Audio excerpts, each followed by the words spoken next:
Wait, what about weird?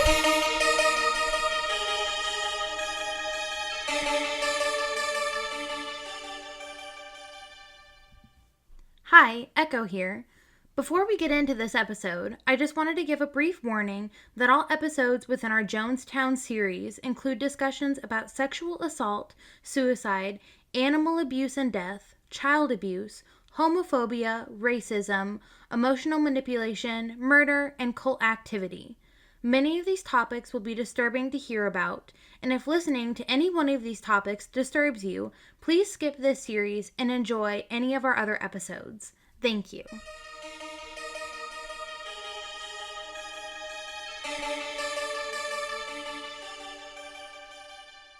Hi, I'm Echo. And I'm Elena. And this is our podcast, What About Weird? A podcast discussing all things weird from cryptids and aliens to strange science and unhinged history. And since it is June, that means it's Pride Month, and we are kind of kicking off the rest of Pride Month with our first multi-parter and also our first true crime / cult episode. We're joining a cult! That's the news. We're ending the podcast. We're joining a cult. Bye. Yeah, you should come with us. Yeah, come join us. The more the merrier. Cool. It'll be great. It'll be fun. No, but this the rest of this month we're actually going to be talking about Jim Jones and the People's Temple. So we're going to try and make it a 3-part series where in this episode we're going to talk about his early life. In the next episode we're going to talk a little bit about him and the People's Temple, the work he did a lot in California. And then the third episode is going to kind of wrap up the series with all of the events that occurred in Jonestown. And the reason that we picked June to cover Jonestown is because according to cult leader Jim Jones, he is the world's only straight person. The only one. Happy Pride, everybody. Yeah, so happy... You're all gay. Yeah, happy Pride to literally everybody in the entire world. Except Jim Jones. Except Jim Jones. Not only because he's the world's only straight man, but also because he's a massive piece of shit. And he's dead. That too. Spoiler, sorry. Spoiler alert. Spoiler alert. Jim Jones fucking dies. Now, you may be wondering, how did we get here? Hit him with the rewind noise. Jim Jones was born to James and Lynetta Jones on May 13th, 1931. Was it a Friday? I don't know. Wow, wouldn't that be crazy if it was? What year? 1931. Wednesday. Darn it. Oh, that would have been so cool if it was Friday the 13th. Ugh, darn it. This little town that he grew up in was called Lynn, Indiana, and his father, James, was a veteran whose lungs had been torn up by mustard gas during the war. And so even though his father was disabled in collecting checks from the government, he still did some work, and then after work he would go to the card room and play cards and... but it also kind of meant that he wasn't really home or present that much in family life. He kind of left like this big hole in Jim's life and this need for a father figure. And then his mother, Lynetta, who was actually highly educated for the time, she did have some college education, but she ended up dropping out of college for marriage, but was still far more educated than the people around her, especially the women of the time, but she was even more educated than a lot of the men in this town. She was at first determined at a young age to never get married and have children. She wanted to kind of break the mold and be independent. She wrote poetry. Too bad that didn't happen. That's what I'm saying. But we could have had a great poet and a lot more alive people. However, when her mother died of typhoid fever, she ended up changing her mind to marry, and it was because her family had fallen on really hard times, and it was really hard to live as a single woman in this time because they didn't pay you for shit. So now it's hard to live as a single woman because everything's fucking expensive. Oh, how the times have not changed.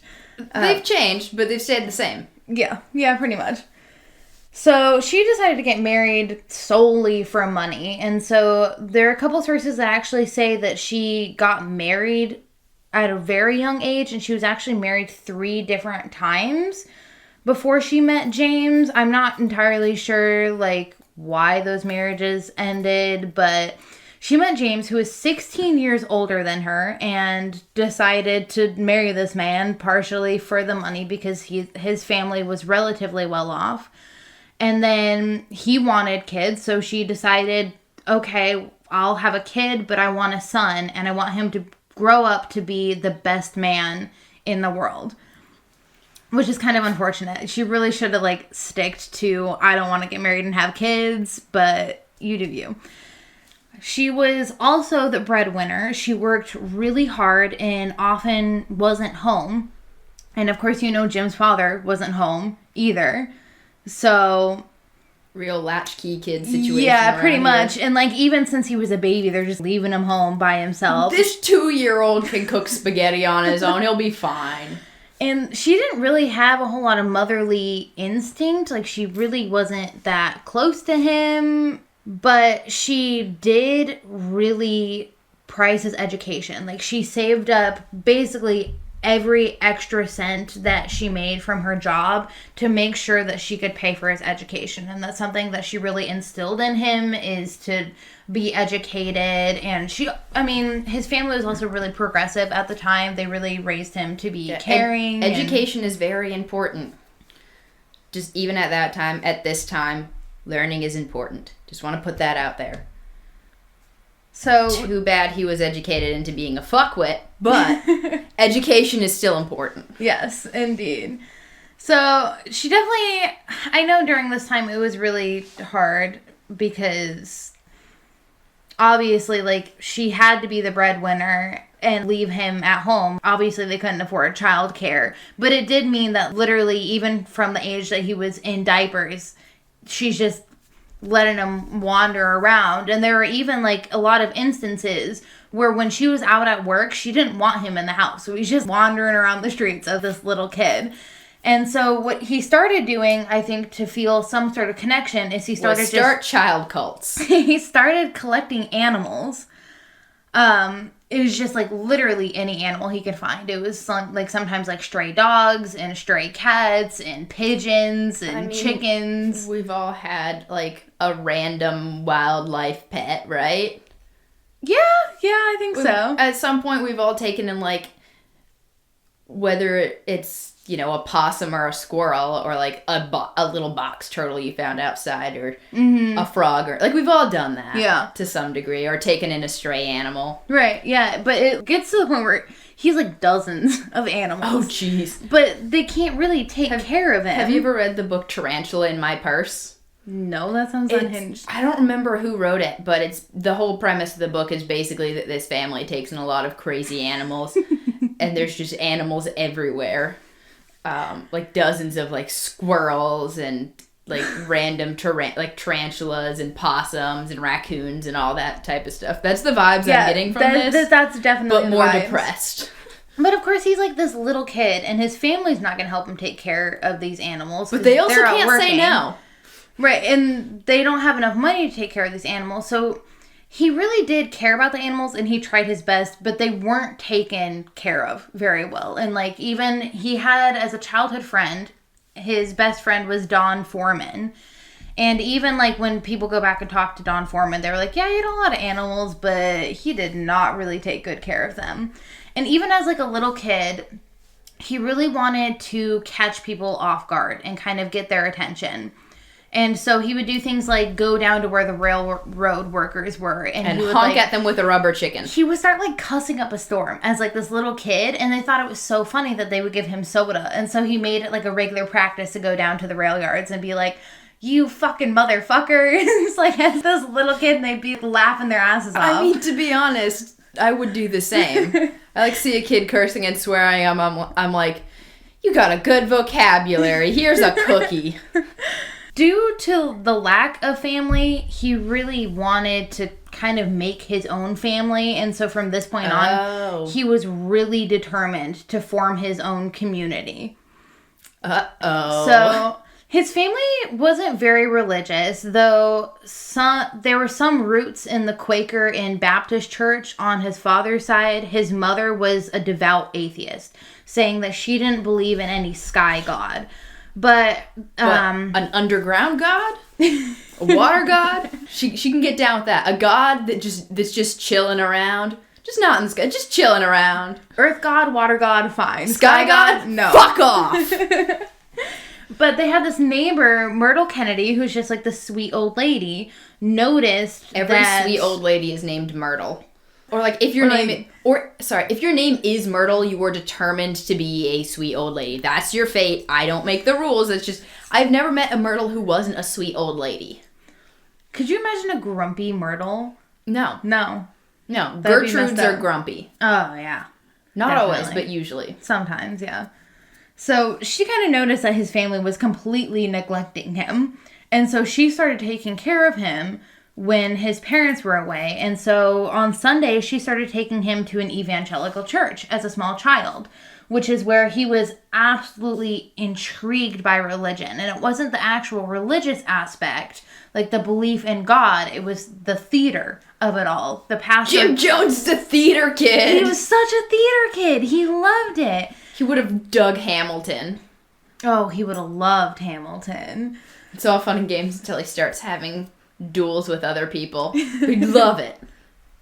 And so at the age of 10, he started going to different churches every single week just to see how, when the pastors and the leaders of the church got up there, what kind of sermon were they getting? How were they holding people's attention? Because he wanted to learn how to do that. Oh, you'd mentioned how he wanted like a family and a community. Watching people, watching the reverends and the pastors hold people's attention and seeing this community in the church, he probably realized, oh shit, I can have, this is an avenue to that, community that I want and getting the attention that I haven't been getting. Absolutely. So now he's thinking, I could build my own family. I could hold people's attention. I could have to spend time with me. And not only that, but it would also place him at the center of it all, which was he really wanted to be in control of things, because I think he didn't have a whole lot in control of the other aspects of his life. He had a particular interest in the Pentecostal church that did faith healings and spoke in tongues. And this was because this was the most theatrical church that you could possibly go to. Correct me if I'm wrong, but isn't this the sect that does snake handling? I'm not 100% sure, but I think sure. Maybe it is, because they constantly talk about the biblical snakes all the time in the Pentecostal church, to the point where little Jim starts having nightmares about snakes. Yeah, it's the Pentecostals. They just don't do it anymore because it's illegal in most states other than West Virginia. Well, I guarantee you they used to do it at this church, because he literally starts having nightmares about snakes, and his mom was like, why the fuck are you dreaming about snakes all the night? And he's like, my faith in God tells me to handle the snakes. Hey, can I get an amen? I don't know if that's what Pentecostal preachers sound like. I've never been to a Pentecostal church. I guarantee you, throwing some tongues in there and then say you're going to heal somebody, I'm sure that's it. That's just all the pastors I've heard that aren't the Quaker pastors sound like that. So this particular Pentecostal church was actually very progressive and had a female minister. And then the town they call 40s? This is the 40s, right? Yeah. Yeah, I know. That's real progressive. Very progressive. Because even now you don't see that a whole lot. And it's a huge thing. But this group of the church, the Pentecostal church, they called them the Holy Rollers. And the minister there, this female minister, found that Jim could speak the gospel very eloquently because he was well educated by his mother. And he used to give these really compelling speeches. And so she started to bring him up for sermons. And part of that is because she kind of believed in his godliness. And another part of it is because how are you going to attract more attention than having some 10-year-old kid give sermons? If you show that your congregation is committed, it will show that you are doing a good job. And that your congregation is, like you said, faithful and has this faith in God and this understanding. Mm-hmm. But then, of course, Jim starts having these really bad bouts of insomnia and all of these nightmares. The snake dreams. And so his mom is like, number one, you're having all these crazy-ass dreams. And number two, this church is just trying to profit off of my kid. So the minister came over to her house one time to visit Jim, and she was like, fuck you, get out of my house. He's not attending your church anymore. And basically threw the minister out of her house. But this really didn't, like, stop Jim from wanting to basically preach to others. Yeah, it's good to stand up for what you believe in, but if your kid is finding some form of community, unless it's super harmful, don't break that away from them. You're not the one that's there for him anyway. So. Yeah, and it's not like he's asking you to take him to the church. He's like, I want to go to the church. Right. He's just walking there while she's at work or something. Yeah. Let your kid have hobbies, even if it's watching people snake handle. Mm-hmm. Let your kid have hobbies. As long as they're not the ones handling the snakes, it's fine. So, since she won't let him go to this church and preach anymore, he starts basically preaching to, like, the kids of the town. So, they had this loft in the barn where he set up this church-like atmosphere. And he ended up gathering a following of a bunch of the fellow children in the town. I picture him, like, looking out of the hayloft window. And, like, there's a whole bunch of kids scattered around the barnyard. And he's just, like, preaching from this window. Little, like, 7-year-old from the hayloft. Yeah, pretty much. He would end up keeping these children captivated for hours. So he always, like, found a way to switch it up. He was making it very interesting and ended up gaining, like, quite the following of these kids in the town. Well, this is an early sign of, you hear a lot of people say with cults, you hear, like, it's the charisma. The charisma is what gets people. Yeah, we're seeing that and at, the like, intellect. Age 10, he's intelligent and he has intellect, even if his hinges ain't there. Right. You know? Yeah. And he just has these hold on people, even as a young kid. He would also, when his animals would die, he would hold these elaborate theatrical funerals. And even when he found, like, roadkill, he would conduct funerals for them. And they weren't always in the loft. Sometimes he would literally hold them at school, which some of the other kids thought was really strange. And so even though he had this love of animals and he was, like, holding these funerals for his animals, he was also known to do really strange science experiments on them because he got gifted this microscope as a kid and he kind of became fascinated with science. And so he just started to do weird shit with his animals, like try to give blood transfusions from one animal to another. And then there was this one time he tried to graft the leg of a dead chicken onto a live duck with some string. And obviously it didn't work, and it was just really cruel and fucked up. Yeah, no, that is... I got a microscope when I was a kid, and I didn't start doing that shit.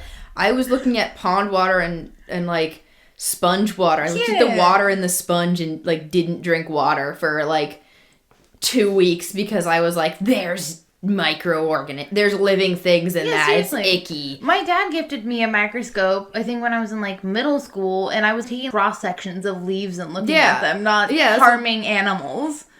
Yeah, and then I'd go out, when it came to animals, you go out and you look at them, you're like, oh, that's cool, maybe put them in a little tank and let them back out. You don't Frankenstein the shit out of them. Yeah, or try to, like, he would literally, like, cut them open and try to, like, give blood transfusions, in air quotes, where he would stick the blood of, like, one animal that he had collected and try and stick it on the wound of another animal, like a I weirdo. know there's studies of where people have, like, stitched mice together, and see, like, for, like, scientific research shit, but, like, which is, I have some issues with that. I understand why we're doing that, but also have issues with it. But as, like, a fucking, 12-year-old or whatever he is? That's just like a little kid at this point. That's a little concerning. Because, like, I don't know. Maybe I'm just a sensitive bitch, but at, like, age 12, if I stepped on, like, a beetle, I would start crying. For real? Yeah, honestly. And then one other thing about Jim Jones is he always had to be the leader. He always had to be the one in charge. And he liked to scare the other kids. He liked to claim that he had powers. And he even, like, trained some of his animals so well that he would command the animals to do things. And when they would listen to him, it kind of, like, freaked the other kids out because he was like, I have power over all of these animals. And then he would also do healings on the animals that were kind of like faith healings. And so all these, like, kids are like, oh shit, he has powers. He's, like, playing doctor with, like, a possum. He's like, this possum is dead. I'm gonna put my hands on it and he will come back to life. And it just being a possum is playing dead and stops playing dead. And all the kids are like, oh, he goes, can I get an amen? All the kids are like, oh, no way. Whoa. Holy shit. And so there's also this weird dichotomy, because on one hand, he's taking all these animals, he's trying to take the best care of them as he can, he loves the animals. On the other hand, he's doing weird science experiments on them. On another hand, he's like being real nice to his friends. On another hand, he's like, I'm gonna scare the shit out of you and you're gonna follow me. And then they lived near these railroad tracks where a lot of homeless individuals gathered, and Lynetta basically taught Jim that these individuals were just as important as everyone else, which was not a very common belief at the time. Good. And so they were charitable with these individuals, and they would often like give them food and water and kind of boost their morale and ask them where they were headed. And so it kind of seems like this may be how he ended up as someone who is seemingly a warrior for social justice, and he had compassion for others, but he also just had these such innate violent tendencies. He even claimed that at one point that he was ready to kill by the 3rd grade because he was so violent and full of rage from the lack of love that he felt from his family. And so he's like, I will punch you in the face and then give you a Band-Aid for it. Yeah, that's pretty close. He's like, I want everyone to be equally dead. Yeah. So at the age of 11 or 12, Jim began to do things like lock his friends in the loft, which led him to lose a lot of his friends or a lot of his following. Understandable. Yeah. I wouldn't want to be locked in a hayloft. And they're like pounding to get out when he's just watching them. I don't know why he would do that, but I think part of the reason he's got he's got this crazy fear of abandonment, and maybe he didn't want them to leave. I was gonna say, I think he's maybe even if he's not actively doing it, he's trying to figure out the best way to control people and keep them around. Mm-hmm. Like that whole thing of, is it better to be loved than feared? Yeah, exactly. He's trying to figure out, like, oh, if I'm really nice to people, are they going to stick around a lot? Like, are the people I'm being nice to, are they sticking around? Mm-hmm. Or are the people that I'm basically mentally abusing, are they sticking around? Am I scaring them so they don't want to leave? Yeah, testing different avenues to see what works best at this age to keep the people in his life. And this is like a common theme that we see, is like this crazy fear of abandonment, to where he's almost willing to do anything to get people not to leave him. So one year he was gifted a BB gun, and he even shot his best friend Don Foreman point blank in the chest, saying, I just wondered if you could stand it. And Don Foreman, for whatever reason, still continued to be his friend. He thought it was like this fluke accident. But one time they were given real guns to go on a hunt.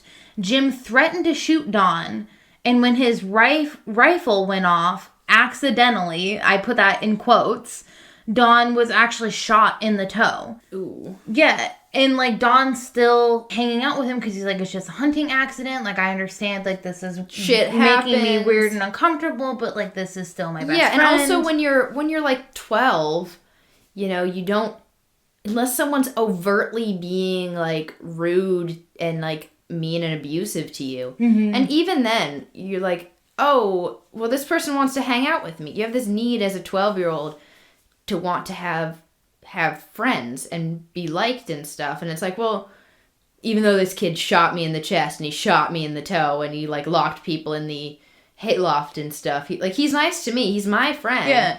And I'm sure it's awkward to him because he's seeing him like treat his animals nice in a lot of instances. He's seeing him give food to homeless people. Yeah, he's like, so he's not all bad. Mm-hmm. And it's hard to rationalize that, even as an adult, but especially as a kid, to be like, well, they're doing good things, so they're not bad. Right. You see in like, movies and TV shows, the bad guy's always all bad.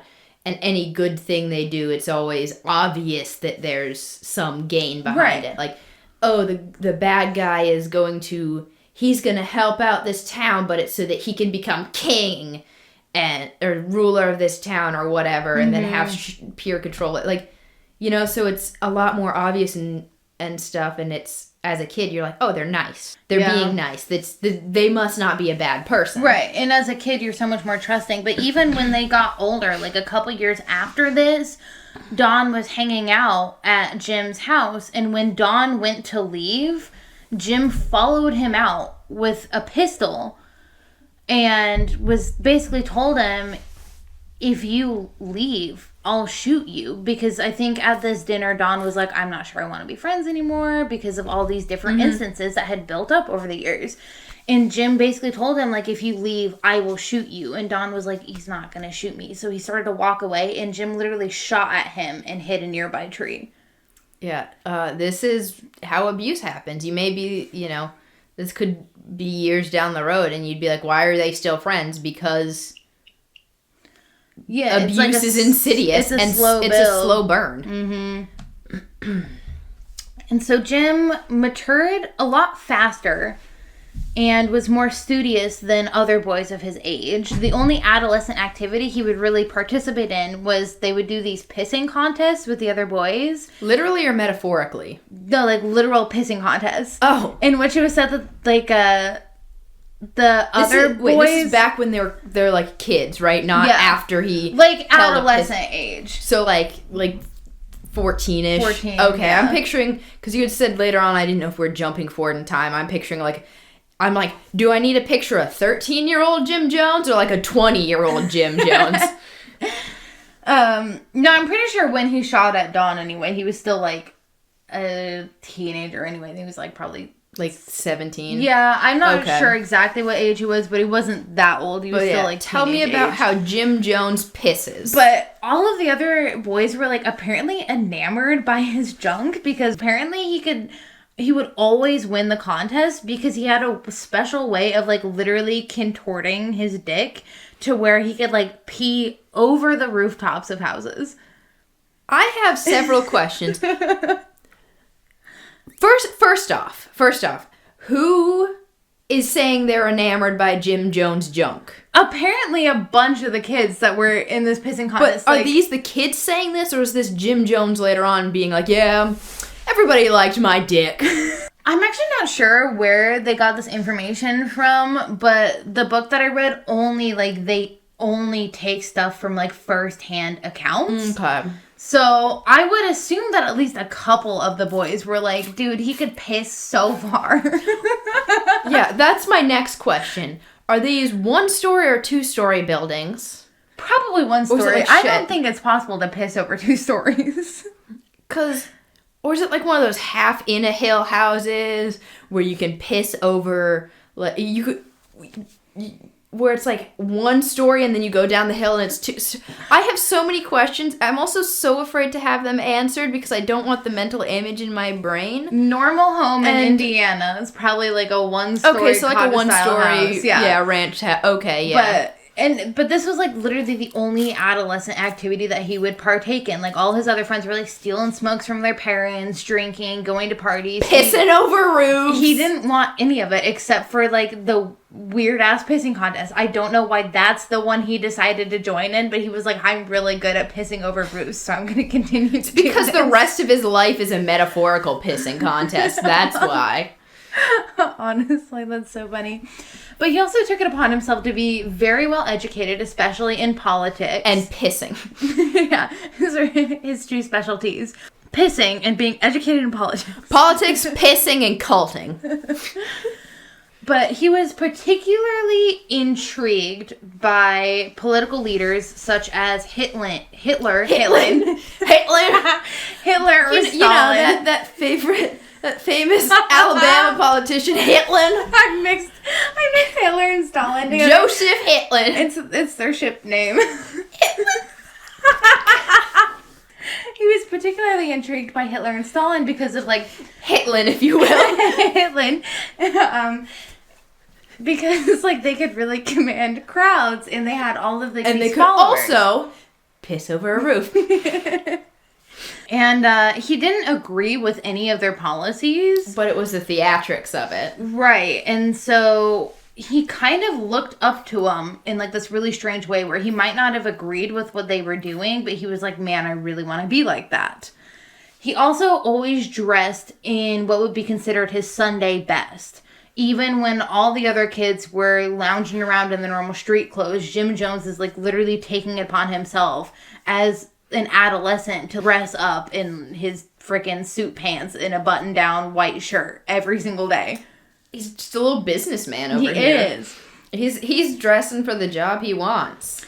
And then he's dressing to get that potato salad. He starts, as a older teenager, starts traveling to the nearby town and then preaching on the street corners. When you say to the nearby town, you mean to the town that he was from, or the next town over? The next town over. Okay.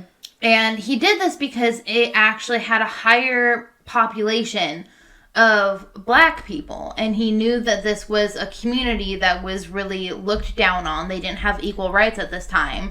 So it's going back to the helping the looked down on, yeah, and the overlooked. And I think part of it is the humanitarian in him, and another part is, if I start speaking in these areas with higher black population about like equality and brotherhood, am I going to have more people to listen to me? Taking advantage of people in like tough situations. Mm-hmm.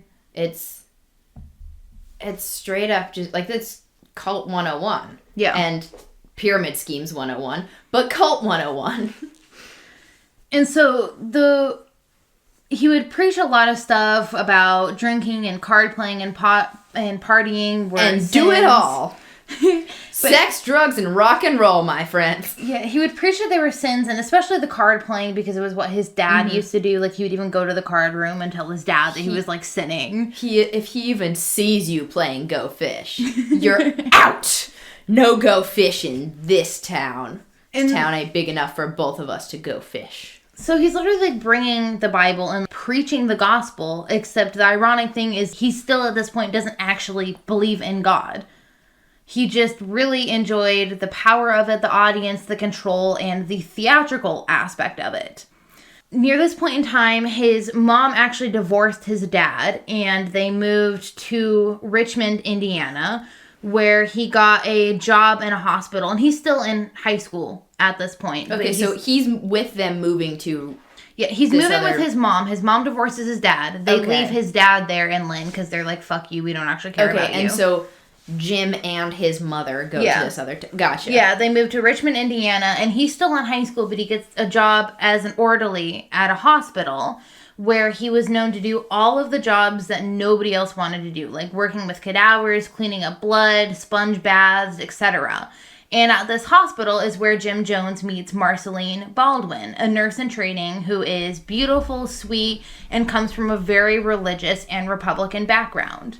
So Jim and Marceline were actually paired together on a task that involved preparing the body of a pregnant woman who had died during labor.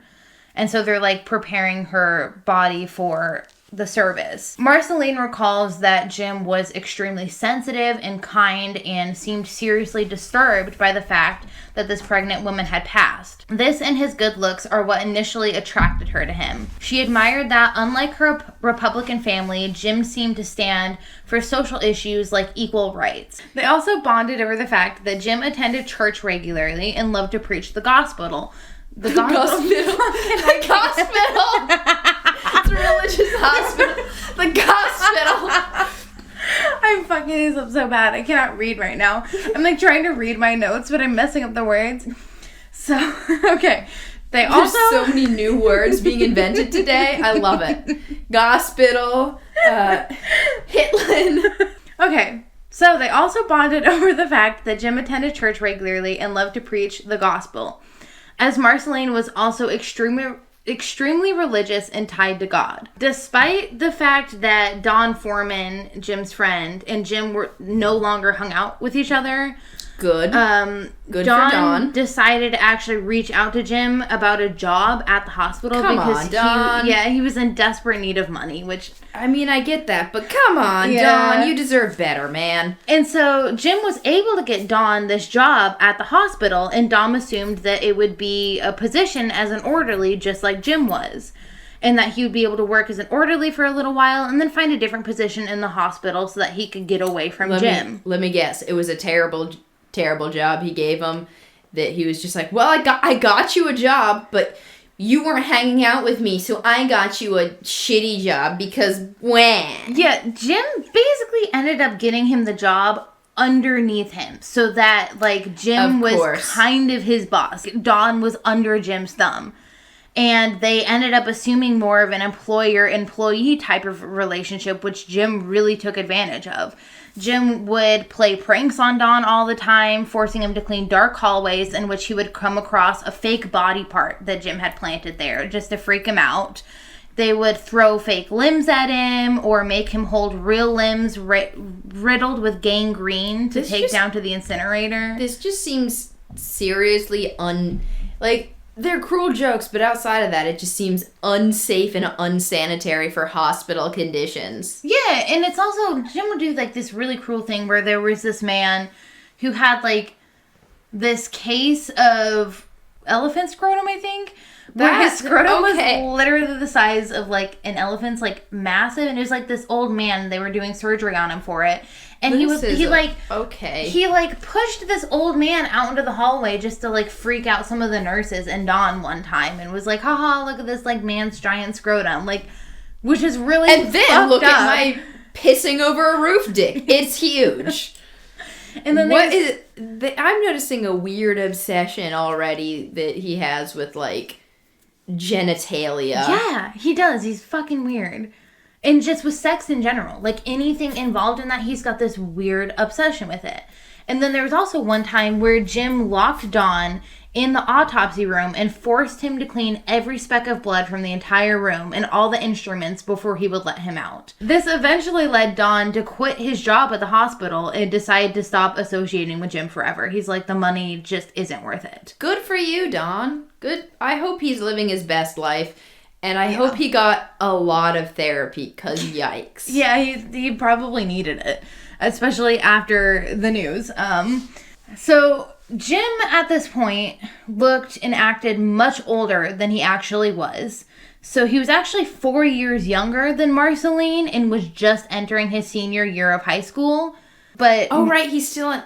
I was thinking, I thought he was just, like, a absolutely unhinged, like, 26-year-old. No, he's, like, he's in his senior year of high school when he has this job. But Marceline is, like, basically going to nursing school as she's working at this hospital. So he's an entire 4 years younger than her. But she's, like, he looks way more mature, he acts way more mature, and so they, like, kind of fall for each other.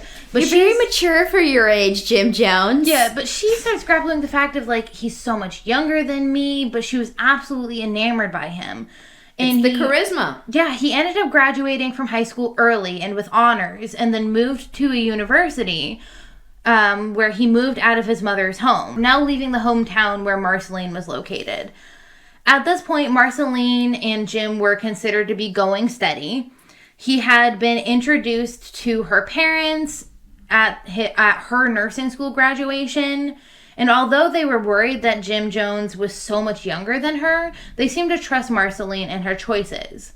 So although Jim and Marceline's family didn't agree on certain political aspects, and Jim was not afraid to share his opinion, they enjoyed the fact that Jim seemed to also be really religious. And he quickly became a part of their family. So at the university in Bloomington, Indiana, that Jim was attending, although was... IU, I believe, Indiana University. I believe so, yeah. Even though he was really intelligent, he had really poor studying habits. I mean, same. Honestly, same. He was more focused on his upcoming marriage to Marceline because he had proposed to her, like, they're moving fast, in June of that year. They saw the Indy 500 and said, let's do that shit. He was also known at his college to take over conversations, be intolerant of any other people's views. For someone who preaches diversity and tolerance, he's not very tolerant, is he? No, not at all. And then he would also do things such as bend the words of the Bible simply to fit his narrative, really showing signs. We don't see that at all, ever. Never, ever, ever. Never. I've never seen that. Not once. Not in this once. Good Christian nation. Not in this world. So he starts to show really a lot of these manipulation tactics. And when he was asked complicated theological questions, Jim really fell short on answers. Instead of coming up with interesting things to say and like really thinking on it and looking it up and understanding these different theological questions. Wrong. Yeah, he would simply kind of spout off his own personal ideologies or like just take things out of context from the Bible. So he's not like coming up with his own ideas at all. He's not further educating himself. He's not actually coming up with like good arguable points. So he's basically just like, well, you're wrong and I'm right and here's what the Bible says. Wrong, fake news. So what I'm hearing is he memorized the material, but didn't understand the material. Yes, exactly. He knows how to repeat the words, but he doesn't actually know how to have an intellectual conversation about it. He knows the formula, he can't apply it. Yeah, like he wouldn't be able to debate somebody in this stuff. He could regurgitate the information, but he's not going to be able to debate on these topics. And then contrary to what he's like later in life, during this period, he stays faithful to Marceline and only said the most wonderful things about her while he was in college. They even set up a joint bank account and she financially supported him during his college degree. Which is surprising because for this time, can't women like not have their own bank accounts without their husband or father's permission or something? I think so, and maybe that's part of the reason why they did get this joint bank account, but it's interesting because she's financially supporting him during his college degree. Like, she's a very independent person. Marceline and Jim do end up getting married in a dual wedding with Marceline's sister, who was 19 at the time. They married at the same Methodist church that Marceline's parents were wed almost 25 years earlier. And then Marceline ends up getting a job near his college where she is still paying for his degree. And then every now and again, they would make the 100-mile drive to go see Marceline's family, where Jim would take care of her youngest sister like she was his own. And they ended up becoming very close. Soon after moving in together in Bloomington,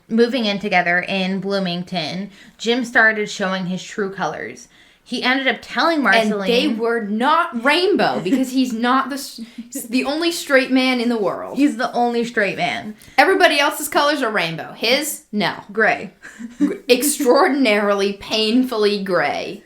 He ends up telling Marceline that he actually doesn't believe in God. And he kind of gives her like this thing of, unless I'm God, then I believe in God. He's like, how can I believe in a God who approves of racism, death, and torture? Like, after all that we've seen at the hospital, like, how could you believe in God? I mean, that is a good point. I've heard a lot of people's arguments that way, that like, though some people go through something tough and they'll double down on their faith, and then some people see a bunch of stuff and go through tough times and will, like, lose their faith because they're like, how can I believe in God after this? But it being Jim Jones, take that with a salt lamp-sized grain of salt. Yeah. So, because it's not like he believed in it and now he's changed his mind. He like, never believed. He was just doing it for the manipulation. He baited this woman into marriage, and then after they got married, he's like, oh, by the way, I'm an atheist.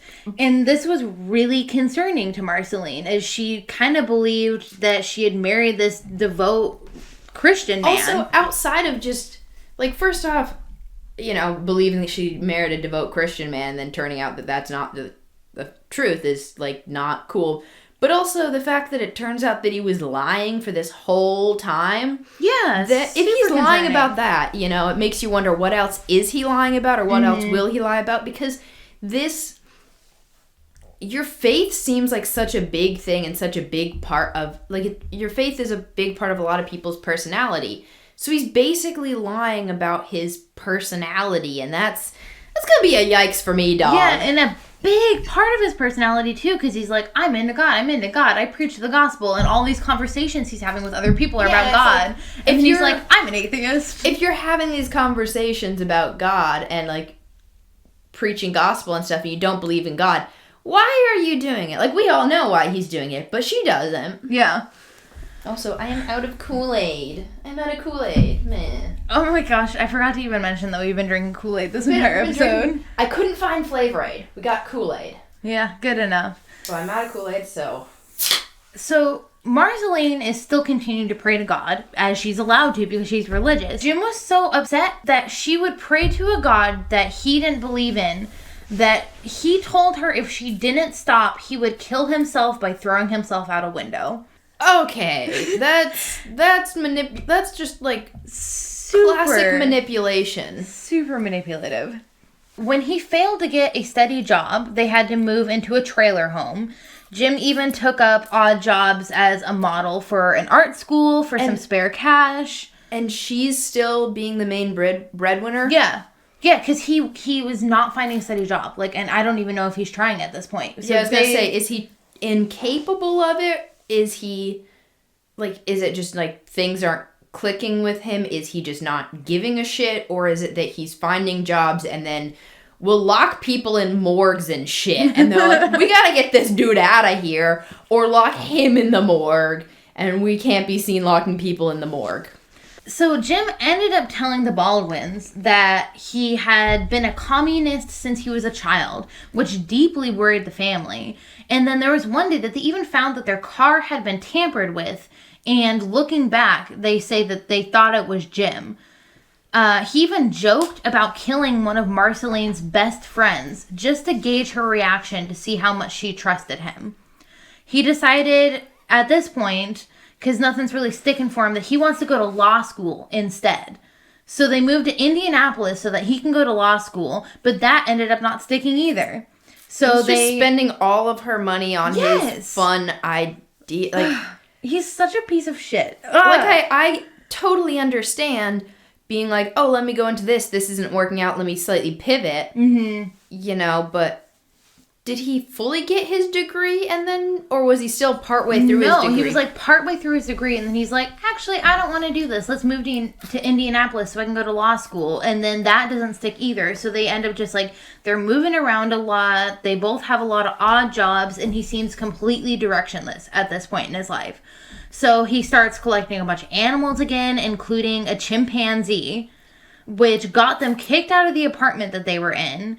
And then this chimp mysteriously died of strychnine poisoning later on, which he blamed on a neighbor. And then, see, this chimp's first problem was drinking Flavor Aid that Jim had made. Yeah. Yeah. He shouldn't have done that. So then he ends up replacing this shrimp. The shrimp? He had a pet shrimp. The shrimp? It's a chimp-shrimp mix. The shrimp? So, shrimp, Hitlin, and Gospital. We gotta keep a running list of all these words. I'm too lazy. I'm not gonna do it. We're gonna have a dictionary at the end of this. We're gonna release all the new words that we created. The what about weird dictionary? The wow dictionary. So he ended up replacing this chimp with a monkey when they moved into a house a few months later. Because that also won't get you kicked out of places. Right. So when Marceline's younger cousin Ronnie was put into foster care, his father had died, and his mother was sick. They ended up taking him in and treating him like one of their own. Like a monkey. Wait. Like the chimpanzee. Wait. And it got to the point where Ronnie even called them mom and dad. So though Jim and Marceline were great parents in a lot of ways, they paid for Ronnie to have dance lessons. They were teaching him humanitarian values. Theater kids again. He's tap dancing. They're giving him singing lessons. Yeah. And they're really taking care of Ronnie and they want to adopt him. But Jim was also equally cruel to Ronnie. Ronnie was scared of the monkey because Jim had trained it to attack on command. And Jim would sometimes turn the monkey on Ronnie for fun. That's not cool, but I just want to say that's slightly objectively hilarious to have an attack monkey. Just like, sick 'em, Bonzo! Like, that's... I could see that in a comedy movie, but I'm not trying to say that's not terrifying and a horrible thing to do, but that is just hilarious to picture an attack monkey. There was even one time where Jim dragged Ronnie around a lake behind his boat while Ronnie screamed for him to stop until the authorities came out on the water and scolded Jim for endangering him. Jeez. And so... Also, I just want to say, I'm sorry I'm making a lot of jokes. It's just otherwise there's going to be a really depressing episode. And the best way to deal with stuff is jokes. So yeah. If I'm joking too much, tell me to shut the fuck up. But I just want to put that out there so nobody's like, man, these two ladies are insensitive bitches. These kids are everybody's getting abused and locked in shit and thrown around and attacked. I'm like, They're just making jokes about it. No, I'm just trying to make jokes about it so it's more tolerable. Continue.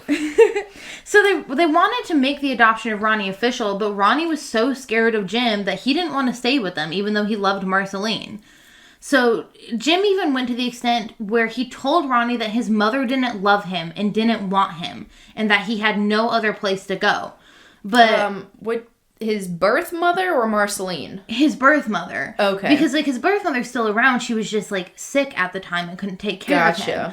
But then Ronnie knew his lie because he had, like, seen his mother. And his mother was like, no, come back and live with me. I'm, like, well again, and I want to take care of you. And so Ronnie was, like, one of the rare individuals to actually escape from Jim Jones and say, no, I don't want to live with this family. I want to go back to live with my mom. Good for Ronnie and good for Dawn earlier. Yeah, get the fuck out of this man's life. So, though Jim had been against religious organizations in these years, he ended up seeing a pamphlet for a Methodist church. He ended up seeing the error of his ways and how he could manipulate people. Pretty much. So he sees a pamphlet for this Methodist church that changes everything. Explains that the Methodist church was seeking to end housing and job inequity and promote values of equality.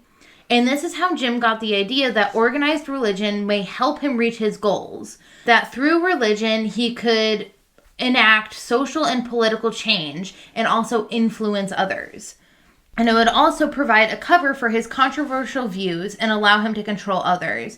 He took on a job as a temporary pastor at a Methodist church. And so during the first 2 years of their marriage, Marceline felt like Jim was possessive and treated her as a subordinate. She wanted to get a divorce, but considering her religion, she felt like this wasn't an option. And then she also feared his temper if she left. Yeah, so I was going to say, I'm like, outside of just the religion, he's already threatened to kill other people if they left and himself if she left. Like, yeah. What's stopping him from threatening to kill her or actually doing it? Yeah, absolutely. She's honestly, but at this point, she decides to focus on his good qualities and kind of suffer through it, especially since it seemed like at this point he was being called to do God's work.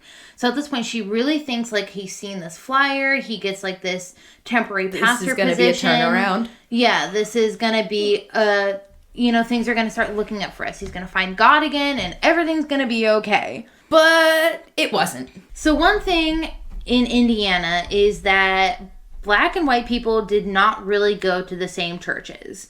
It was often frowned upon for Jim Jones to bring any of his Black friends to the white churches, but he was always welcome with open arms within the Black community. So this is about, what, the 50s now? Either late 40s or early 50s. Because he was born in the 30s, right? The early 31. 30s. So he met Marceline in like the mid to late 40s. He's probably 17. So that would have been 1948. And then they've been together for like 4 years. For like 2 to 3 years now. So it's probably like 1950, 1951. Okay, like early 50s. Gotcha. Yeah. I'm just trying to get an idea of the timeline and like politically what's going on, like for my brain. So he really hated this double standard that when he would bring Black people to the white churches, it was frowned upon, but then he would go to the Black churches and everyone would welcome him with open arms. And so what he really wanted to do was start this church where everybody would be involved. He also noticed that some Black individuals couldn't hold certain jobs, enter certain restaurants, and schools were still mostly segregated at this time. And I just want to let people know, this is in the North. This isn't... Yeah, like in the Midwest. There's still segregation, but when people think of segregation, they think of Jim Crow South. I just want to point out that this was a thing everywhere. Right. Yeah. Everybody's scummy. I just want to say that. Less than 100 years ago. And so even though, like, segregation was deemed unconstitutional in 1954... Even after that, places like There's- Indiana struggle to incorporate people from They're all still backgrounds social. into their schools. Yeah, and there's still social segregation, even if it's not Exactly. legal segregation. Yeah, and so he noticed that this community that he was in still held on to a ton of racial biases. So as a Methodist pastor, Jim Jones funded a recreation center meant for people of all colors and cultures. And you called it "Come Join My Cult." YM, come join my cult. CM. See, wait. I don't know how spelling works. That joke would be a lot funnier if I could spell. And it was run by a non-denominational leader. In this effort to help his community and create equality, gained him a feature article in the town newspaper. He began visiting many churches that did faith healings and spoke in tongues. He began really studying these people so that he could implement their style. His ultimate goal was to desegregate the church that he was currently working for, and he thought that doing all these faith healings and the speaking in tongues was going to be, and all this theatricalness was going to attract more people to the church, and also going to be a great way to desegregate the church. He was like, I like theater. Other people must like theater. Everybody likes theater. He also thought of, like, people believed that he had, like, these special powers. He should have just started an improv group. That's all I'm saying. Yeah, really, just fucking become an actor or something. I don't understand why. You'll get people, even without trying, if you become, like, an actor and become super famous, people will follow you like nobody's business. Yeah, and kind of flock to you. Yeah, he should have gone that way. At a church in Columbus, the minister ended up bringing up Jones to try out a little healing of his own. The excitement had grown so much in the room that all Jones had to do was touch people, and they would fall to their knees with praises. Marceline, there as a witness, was incredibly proud that the Lord had seemed to give her husband such a great gift, especially after he had been a non-believer. He began regularly standing up at various churches and doing his faith healing. Some of these began to include calling out the names of members at the congregation, their phone numbers, and other personal details about them, like even their social security He's straight numbers. up just doxing people in the church. Yeah, pretty much. Is like, Myrtle Johnson, your social security number is blah, blah, blah, blah, blah. Your phone number is this. Your address is this. Right. And I know where you keep your secret stash of cookies and your antidepressant. Yeah, and then all these people are like, holy shit, he must be the real deal. But then again, like, social security numbers aren't really protected at this time. And so any of this is, like, information that could have been previously and gathered. Also, you can look up someone's name in a phone book and look up their address at this time. Like, I just want to say, stalking was super easy at this time. Yeah, that's true. But he really started doing this because he wanted all these people to believe in him and put all their faith in him. Eventually, he realized that he couldn't really draw people from different backgrounds to the Methodist church that he was preaching at. So he decided that he wanted to start his own religious organization. And in order to fund this new organization, he imported monkeys from South America and sold them... Again with the monkeys? Yeah, he sold them door to door for $29 a piece. What? Here's a monkey, join my church. Yeah, pretty much. And exactly, because he multi-level marketing monkey salesman. He even used this monkey selling scheme to collect members for his congregation. He's like, oh, I sold you this monkey, by the way, I'm starting a church. Instead of a pyramid scheme, it's a monkey scheme, and Monkey Man calling. He gets a monkey-shaped Corvette, after he sells 1,000 monkeys. Like, what's that one company where you get like a pink Corvette? If the Mary Kay, you get a pink Cadillac. That was it. Why was I thinking Corvette? But he just gets a painted with monkeys on it. He becomes like really focused on his work at this point, and Marceline found that Jim was being distant from her, that she had kind of been put on the back burner. Also, actually, how do you get monkeys at this time? He had them imported from South America. I don't know. He fucking orders them from a catalog? I don't know. Yeah, because, like, now you could go on the internet and figure it out and go loop around. But, like, does he just call a zoo and, like, hey, you guys have monkeys. Where can I get monkeys? Well, I guess he already got a monkey somehow and a chimpanzee, which question just goes back. But I guess at this point he just knows where to get them. Yeah, I guess so. I don't know how, but he just has them imported from South America somehow and starts selling them door to door. At this point, Marceline really wants to have children and start a family. That is like a key feature of her life that she wants. But and monkeys ain't cutting it. Yeah, but Jim was always arguing with her and didn't really want to give her the family that she wanted. So instead of starting a family with Marceline, Jim seemed to want to collect people in need to build his own family. They ended up taking in a young woman named Goldie and helped her start her nursing career. They took in a middle-aged white woman named Esther who would stay with them until the very end. They found a neglected 9-year-old girl who walked into the church one day and handed Jim Jones some flowers. Her mother no longer wanted her, and thus Jim and Marceline adopted Agnes. And so this was like basically their first adopted kid, Agnes Jones. Jim rented a small building in a middle-class neighborhood where he started his very first church that he would call Community Unity. Gotta love the rhyme. Wow, I wonder what he's looking for. What he's trying to do. Is he trying to unite the community? Which honestly, you know what? We need more upfront names. Honestly, because there's not enough upfront names about stuff. He's like going door to door. Would you like unity in your community and also a spider monkey? Yeah, we can unite your community using spider monkeys. So as Reverend for Community Unity, his services and healings became so popular that he even stole members from other churches and other church leaders. Did he metaphorically, like they went over to his church, or did he, like, physically rope them up and bring them over? Because I wouldn't put either one past him. At this time, it's more so he's just, like, gaining popularity within the town. Later on, he does go, like, literally try and poach people from other people's churches. Okay, so. I'm just trying to figure out, after the whole, like, locking people in the hayloft in the morgue, I didn't know if he, like, has a giant live trap and he like, you know, puts pies and stuff and potato salad in, waiting for people to come in, and closes it up. You're coming to my church now. He even had, like, several religious leaders come to his church and call his work a miracle. He got really good at, like, sleight of hand, and would even manage to put animal parts, such as chicken livers, into, like, the mouths of people, and then tell them that he had cancer inside of them, in which he would instruct them to cough, and then they would spit out this chicken liver, and believe that they had ejected a tumor from their body, and Jim had healed them.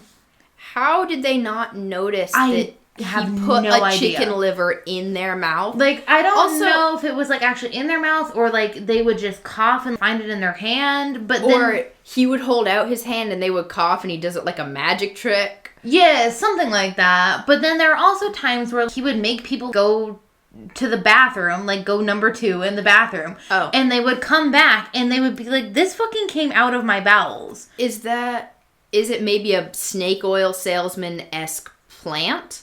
Like, you know how snake oil salesmen would be like, my snake oil can cure your broken leg, or like cure your bad back, and someone who was a plant would like come up and be like, my back is bad, I'll try some.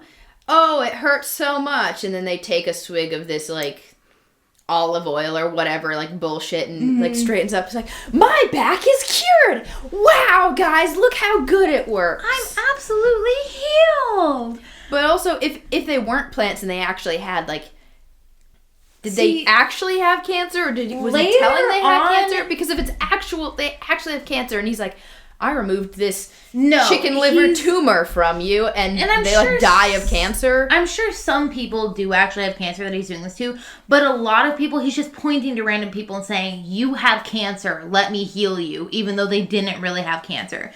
And like later on, there are a lot of instances where like there are plants, but in the beginning, these are a lot of like individuals that are just like random fucking people that he's making these tumors come out of somehow, and they're like, wow, he's healed me. I think in addition to being a theater kid, doing his little tap dancing routine and shit, he took magic classes. I think that's how he's getting away with it, maybe. Yeah, he's like really good at sleight of hand or something. That's the only thing I can think of. Yeah. We gotta get Penn and Teller on this. Penn and Teller, look at Jim Jones. Can Jim Jones fool Penn and Teller?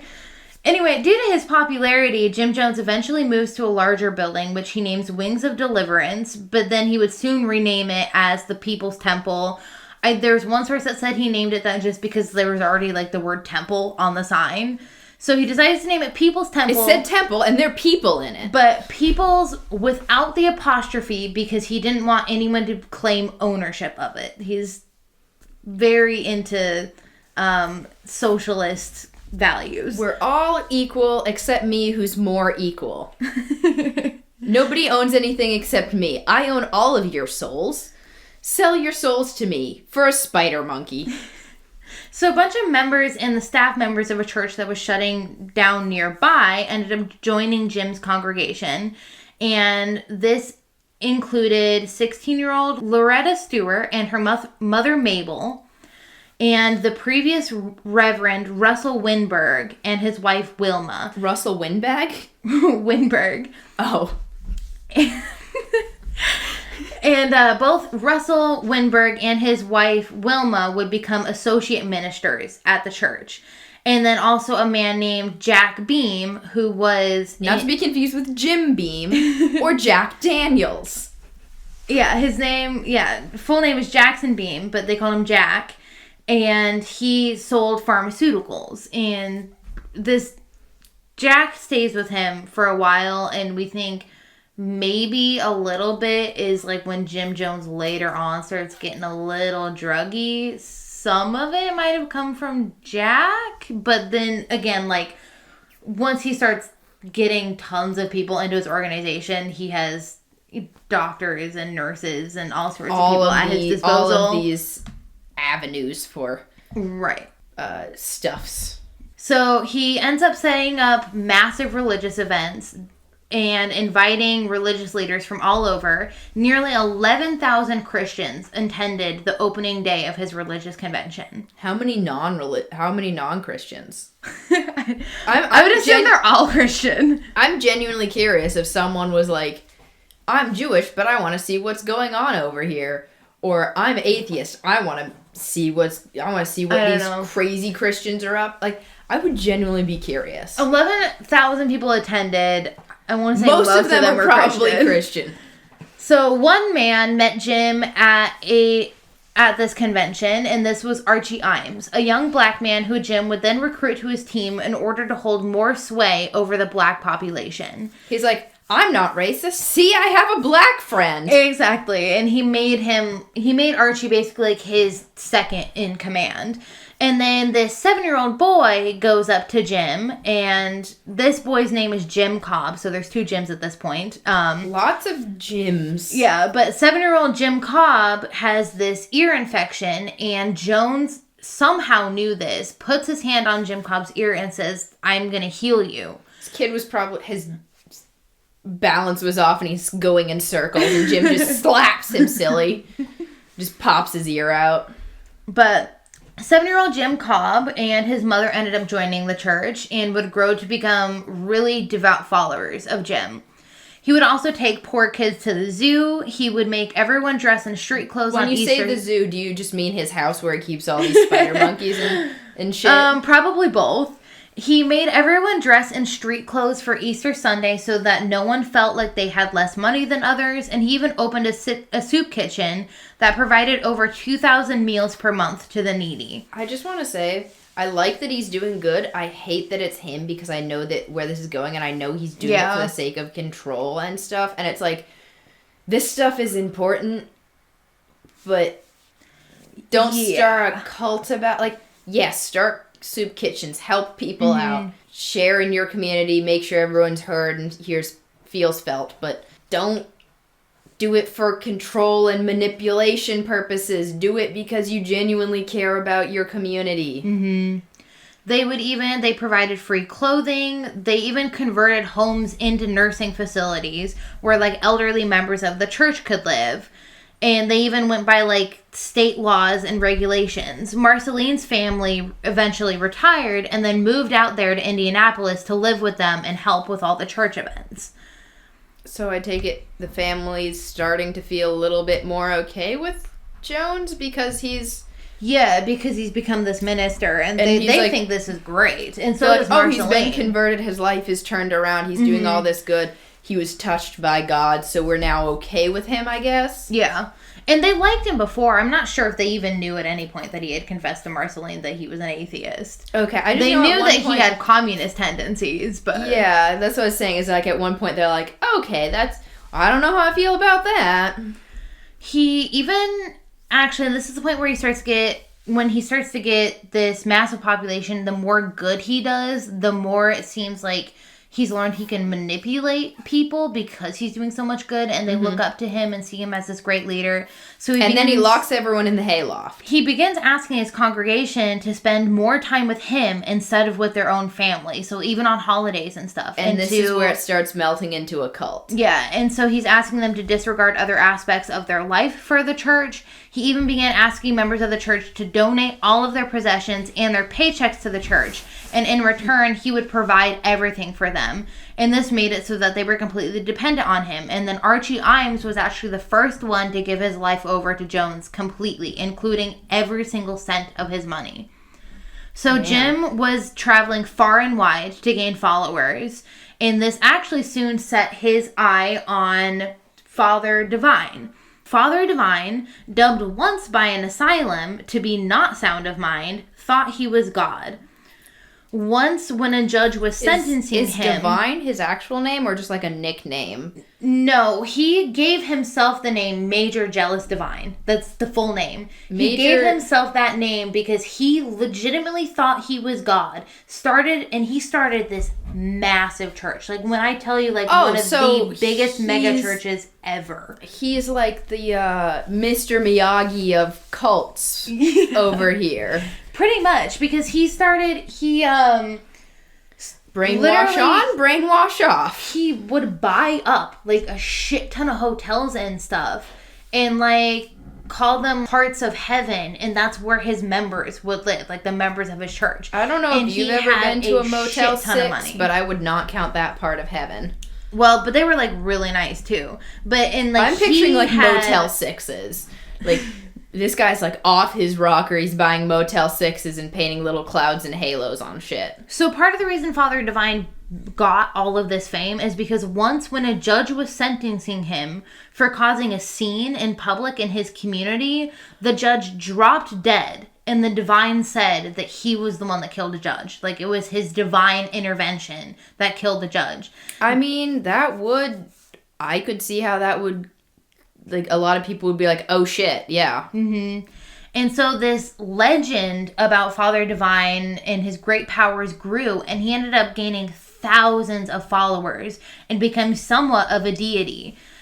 And, like, with Father Divine growing at such a crazy rate, Jones decided that he was going to be out for his throne. He's like, this is the man that I'm going to get in close with, and I'm going to dethrone this man. He's like, I'm going to learn everything and then sweep the leg. Mm-hmm. So Jones reached out to Divine, and the two became very close. Jones even began listening to tape recordings of Divine's preachings. And in preparation to take over the empire Father Divine had built, Jones started emulating teachings of Divine and changing his own stance on certain topics. One thing Jones adopted from Divine was the idea that everyone should be celibate. He advocated it for his entire congregation. Except Jim Jones, I'm guessing. He argued that even himself should be celibate. But then when Marceline fell pregnant, he had to admit to his own congregation that he was not upholding his own values. And as you would think this would go over badly, but everyone was like, oh, we're so happy we have like such an honest man. Mm-hmm. I'm surprised that he didn't try and pull like it's a miracle, we were celibate, and it's a baby from God. I'm surprised he didn't pull that. I'm very surprised by that too. But I can see the like, oh yeah, I'm sorry. Yeah. I wasn't doing that. He's like, I didn't uphold my own values. I'm very sorry, but I thought it was really important to be honest with you guys. And then instead of the church being mad at him, they were like, wow, we're so happy he's being so he's honest with us. Yeah. He's coming forth with this, then he doesn't have anything else to hide. Mm-hmm. And yeah. Father Divine did this really shitty thing that when his wife died, he married his like 20-something-year-old secretary. And when the church members disapproved, he told them that he had saved the soul of his late wife and it had entered this woman's body, and that she was now his wife. Who just happens to be a lot younger and a lot hotter, and... Yeah. And his wife had died from cancer. Like, keep in mind the fact his wife was, like, this elderly woman who had died of cancer. He had promised that he was going to cure her cancer. She died of it anyway, because he doesn't actually have healing powers. Well, she didn't die of cancer. She died of a lack of faith, obviously. And so...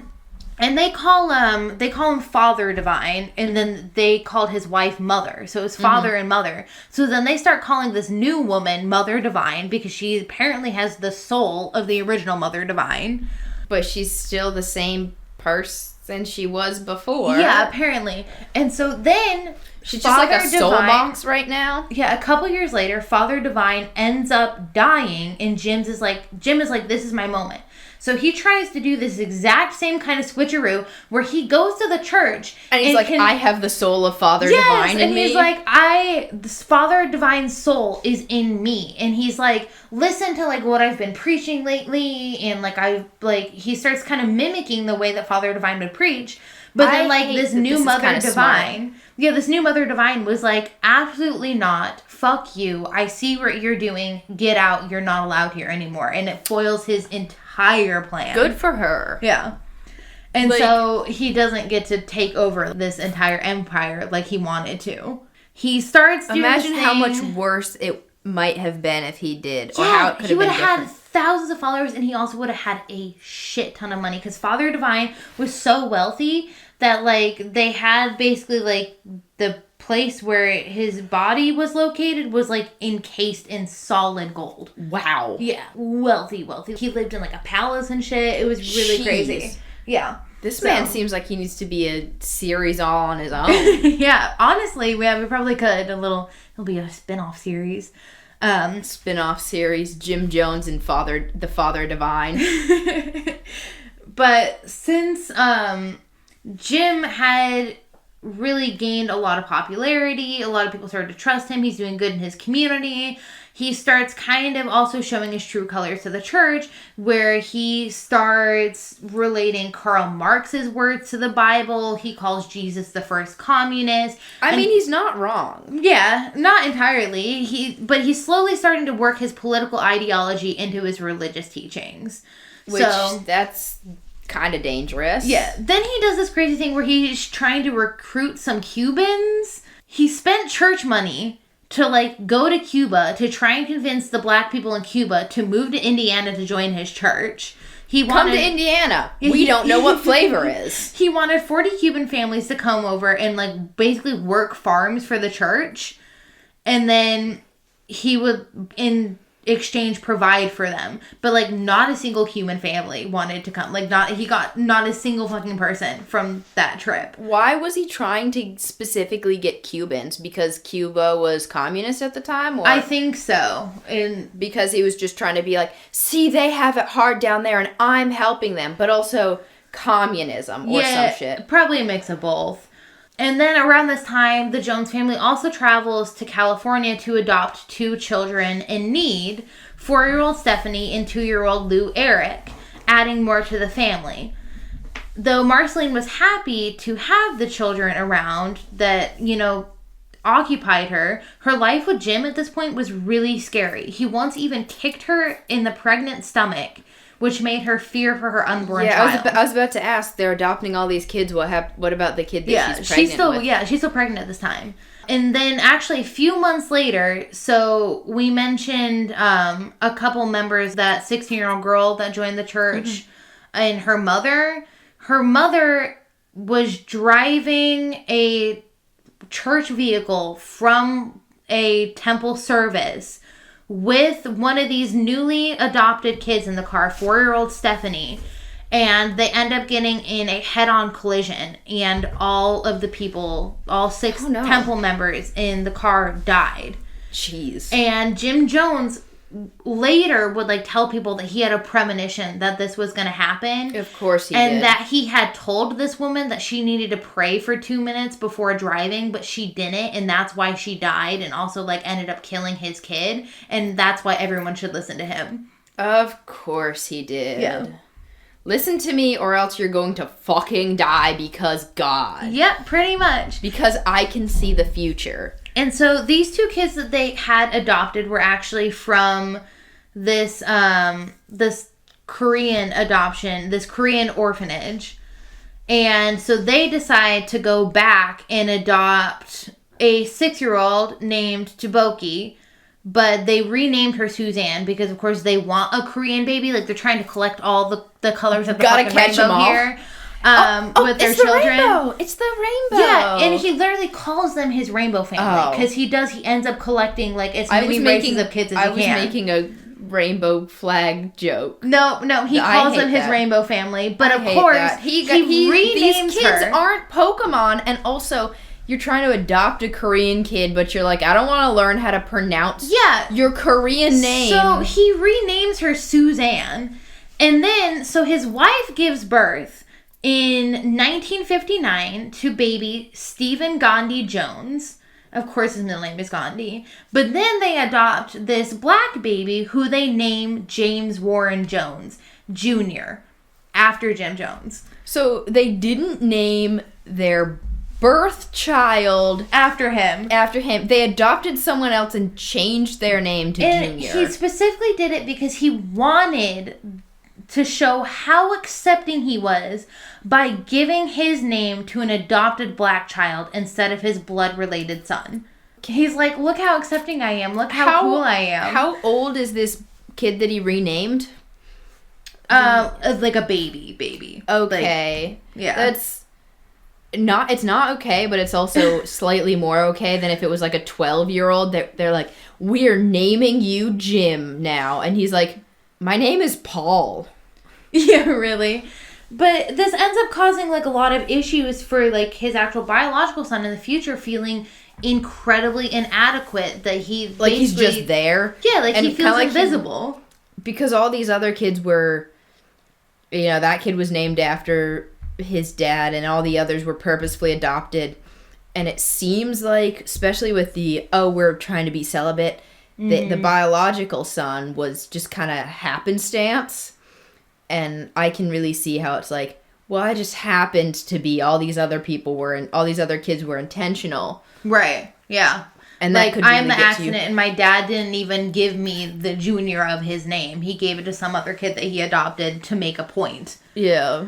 And at this point in time, Jones decides to make the decision to join the Disciples of Christ denomination because it was accepting, progressive, and then also gave him a tax exemption. And the Disciples of Christ denomination already had millions of members, so it was more likely for people to join his group if he considered himself a disciple of Christ. And then Jim, at this time, was also promoted as City Human Rights Director, which he was appointed by the mayor. Of, Bloomington, Indiana? They live in Indianapolis. Indianapolis. Mm-hmm. Wow, okay. Yeah, so they're like in a city. They're in like the one city in Indiana, all of Indiana. So he would tell stories of his good deeds to promote equality, saying he once walked out of a barbershop with half a haircut because they refused to serve a black man. Which is really goofy because actually there were some sources that said that it was literally a black-owned barbershop that he was claiming that he did this at. That's so funny. I like how he's like, guys, I'm such a cool guy. Look at how good of a guy I am. Look how nice and kind and caring I am. I'm so good. Aren't I good? Because, like, it very much, you know, the other people are like, oh, look at all these good deeds he's doing. But for him, he's like, yeah, look at all the good deeds I'm doing. Pay attention to me. Mm-hmm. See how I should be being paid attention to and I should be, you know, an influence to you. Right. Take my influence. And he's also telling the newspapers at this time that he had single-handedly forced restaurants to serve blacks and become desegregated. All of this was, like, printed at the time as, like, straight facts. I like to imagine him in this attempt to make people serve black folks, like, fist fighting people in a parking lot, right, like it's Waffle House. Yeah. Like, you didn't serve this guy. Put up your dukes. Let's go out to the parking lot. And so, like, he's saying all of this as if it's actual fact. And while there are, like, people that claim, like, hey, yeah, we saw him doing some of this work, a lot of people think it was greatly exaggerated. Like, he wasn't doing anything single-handedly. He wasn't doing as much as he said he was doing. Wow, really? I never would have guessed. But he still did do a lot for the poor communities and the black community. So when racial tensions were high in one neighborhood, a swastika had been painted on the homes of black families. And so Jim Jones and his church took it upon themselves to repaint and repair their homes. And paint a different hate symbol on their house. But he basically took it upon himself to resolve any issue of social injustice that he found. He also took it upon himself to exchange letters with Nazi sympathizers, and then he would publish them later on, not only to basically share their skewed views and be like, hey, look at how fucked up these people are, but if they weren't outed as Nazi sympathizers, now they were, and he would, fuck up their lives, which honestly is a positive, yeah. That is a positive, yeah. But also in doing stuff like this, he would then call anyone who opposed him Nazi-like, therefore getting them to back down out of fear of public ridicule. Yep. I don't like it, but I can see why he's doing that. So, for all of his social activism, Jim Jones began getting death threats. A stick of dynamite placed near the church, a dead cat thrown on the church door, a swastika painted on the side of the church. Though the culprit could never be found. One person took a musical theater script, tore it up, and left it on his doorstep. Take that, you musical theater bitch! That was the most devastating for him. So, were these real threats? Some of them probably were, but it's also thought that some of these may have been orchestrated by Jim Jones in order to gain more attention and more sympathy from his people. Not surprised at all. After several bomb threats were proven to be false, even a few members of the church believed that Jim Jones may be exaggerating. But he succeeded in placing fear into the hearts of most people in his congregation, which was ultimately another goal of his. There were several instances where Jones found glass in his food when others who had prepared his food had not seen it. When his other ministers started receiving prank phone calls, they told Jones that they were going to trace the next phone call. And basically, the call stopped as soon as they told James that they were going to trace the next one. Wow. And then... we're going to try and catch you. What? There was another instance where they heard this crash come from Jim's office. And they found a rock on the floor, and his window had been broken. And Jim claimed that someone had thrown a rock through the window in order to harm him. But the glass showed that the rock had been thrown from inside because the glass had broken outwards instead of coming inwards into the room. Wait, so he threw the rock outside and then put it in? He broke the window with the rock and then placed the rock in the room. It is probably what happened. Like an idiot. They threw it so hard it went through that window without breaking it and through this window, and it did break it. And so at this point, Jim becomes kind of paranoid, and with his increase in fear also came an increase in overreactions. Sometimes during stressful situations, he would throw his head back and collapse onto the floor. Marceline would grab a hypodermic needle, which she said contained vitamin B12, and give him an injection. After a few minutes, he would regain consciousness and sit back up. Though some of these issues were probably real, there's a lot of speculation that many times Jim Jones fainted were actually fake or another ploy for attention or sympathy. I'm picturing him pushing his head back and then going cartoon stiff rigid and falling back. Yeah. You know what I mean? Just doing a few little teeters and then falling back in a cloud of dust coming up. And the root of all these seemingly medical issues was actually never discovered. Sometimes he would claim it was his liver, sometimes he would claim it was anemia, sometimes he would even claim that he had cancer. He's a severe case of bullshititis.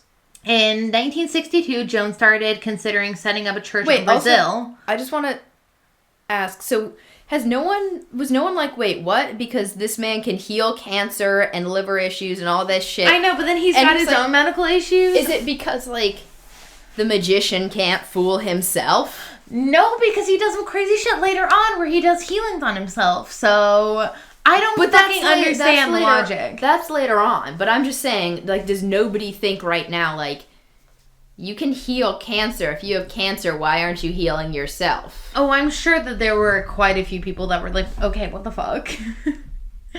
So in 1962, Jones started considering setting up a church in Brazil. Upon traveling there, he met Pastor Edward Mallon and his family. The Mallon's youngest daughter, Bonnie, had become extremely close with the family and would even stay with them for months at a time, as if they were an adoptive family. The Mallon family had translated the Brazilian newspapers for them, helped them talk to the locals, and in general really believed in their missions to help out those less fortunate than them. Jim became obsessed with nuclear warfare and military technology, constantly fearing that a nuclear bomb would go off at any minute. He began researching the best areas to survive nuclear warfare. This was part of the reason Indiana would be great because nobody would bomb there because there's fuck all in Indiana. This was actually part of the reason that Jones was looking into Brazil is and his family actually moved down there for like 2 years, and then he left Reverend Winberg and Archie Imes to run the Indiana church while he was gone in Brazil. So Jones was constantly taking money from the Indiana church to feed the poor in Brazil, which was not great because the people in Indiana were like in desperate need of money too. Yeah, and also wasn't his whole thing like, we're gonna help unite the community?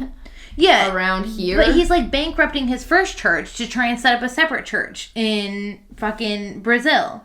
Yeah, where if he's trying to help all these people, he definitely won't have the money coming in he needs to try and help them. Yeah, and then while he's in Brazil, he says that a diplomat's wife offered him a $5,000 donation to an orphanage for him to sleep with her. So, apparently he no, I don't want to do it, but then he said he talked to Marceline and then decided to do it. I did it for the orphans. I cheated on my wife for the orphans. He's like, my wife was actually okay with it. After talking to her, we decided that, it was better. And then in the background, Marceline's just like, I never said that. What the fuck? From here on out, he begins claiming a lot that wealthy women are throwing themselves at him and offering him donations so he'll sleep with them. But who knows if this actually happened or this is just him stroking his own ego. Or if he's just cheating on his wife and not getting money. Yeah. I don't know. And so at some point, because Jones is gone for a while, Reverend Winberg decides he wants to take over the People's Temple, which Jones is pissed about. Archie Imes is hey, by the way, Reverend Winberg wants to take over your shit, and Jones is pissed about it. So he asks this Brazilian password Edward Mallon to fill in as a financial advisor. Brazilian password? You keep saying password. Fucking A. He asked Edward Mallon, this Brazilian pastor, to fill in as his financial advisor at the Indiana location. And then he decided that and then there's some instances that say that he actually may have come back from Brazil due to the JFK assassination. He's like, the people in Indiana need me, or whatever. They need me. The president has been assassinated. Yeah. They need me. Any involvement in that. Yeah. And so if I was there, I could have kept this assassination from happening. I could have cured him of a bullet wound. Yeah, he basically... So he stops this Brazil chapter because even though he's doing good work in Brazil, he's fucking bankrupting his Indiana church. One of his assistant reverends is threatening to take over the Indiana church. So he's fuck it, I'm going back to Indiana. He's I'm losing the control that I want. And then because the Indiana church were we've been functioning well without you. We don't even know if we need you anymore. He basically says, okay, fuck you guys. I'm taking my most loyal followers. Fuck you, Reverend Winberg. Get out. Reverend Windbag. Yeah, Edward Mallon and him from Brazil just aren't getting along at this point. He says, fuck you, go back to Brazil. He basically says, Archie, we're taking the most loyal members of our congregation and we are picking up and we are moving to California. And that is where we're going to start our next episode because this has gone on so fucking long. We might need Is it so long we might need to split this into 2 separate episodes, or not quite? This is where I did plan to end episode 1. I didn't know if it just because of my banter it went on 2 hours. No, this was good. Thank you for listening. If you liked it, please rate the podcast and share it with the weird people in your life. Follow us on Instagram at whataboutweird.pod, where we often share pictures related to the episodes. If you have any topic suggestions or personal weird stories, please DM us or email us at whataboutweirdpod@gmail.com. And always remember, there's no escape, no mercy, all weird.